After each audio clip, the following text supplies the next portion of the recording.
lucky enough to have Jimmy and Walter in the studio. How are you, gentlemen? Good, thank you. Very well, thanks. Bit rattled. You've been running around. You had Sydney on Friday, Gold Coast Sunday. Where are you right now? Do you know?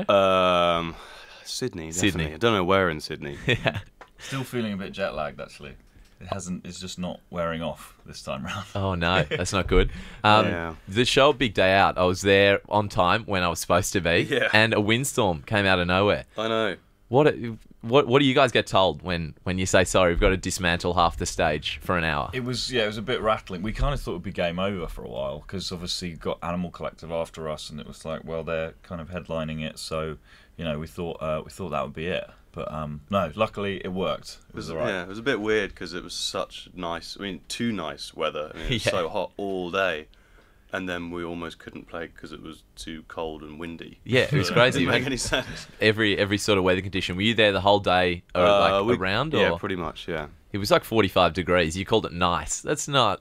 Yeah, but it's winter where we're from. Okay. So. It was just nice to hear like the locals complaining about it more than the visiting bands. Like all the Australians are like, "This is awful." Yeah.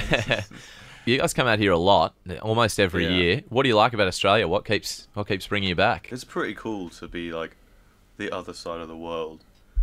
Like in the tropics. I don't know, and have like people come to our shows that really get it. And I don't know, like for some reason we really connect with the Aussie people. I don't know whether it's like the British connection or something, but it's like, I don't know, we share the same kind of dry sense of humour.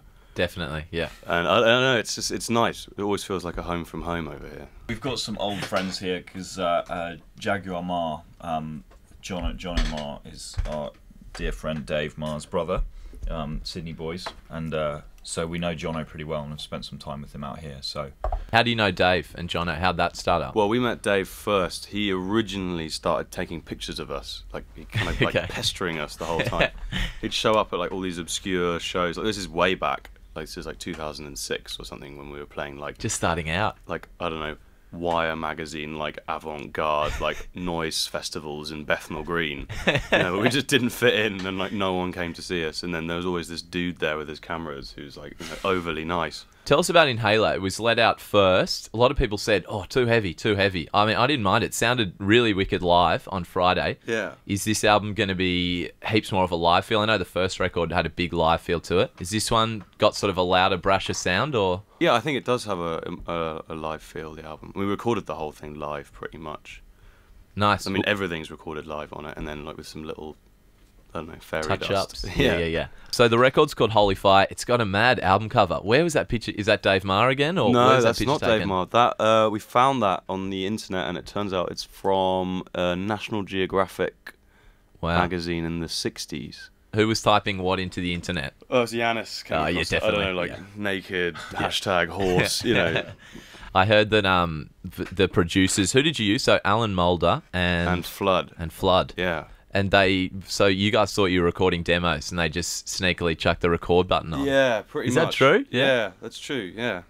Yeah, there was quite a bit of that in the studio. It was kind of their sort of stealthy approach, like, "Oh, just set up, guys. We'll get some sounds going," and they'd come in and be changing mics around, and meanwhile we're actually just, Yeah, rolling. I don't know. It's such a good approach, I think. Yeah, because you get away from like the kind of like red light syndrome, when like suddenly you have to like record your part and that's it.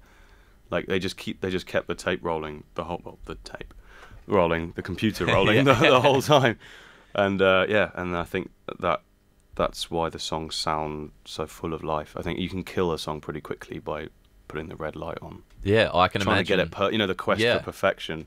And you keep doing it, and then you feel like it's that age-old thing. You feel like the first one was the best, but if you do your first one in the demo, they don't record it. Yeah. I mean, the only bummer was that you kind of look forward to recording a part, for months and months and months, and you find out you've actually done it already. It's like, well. We've already got that bit. Yeah. Like, you can start practicing. Yeah.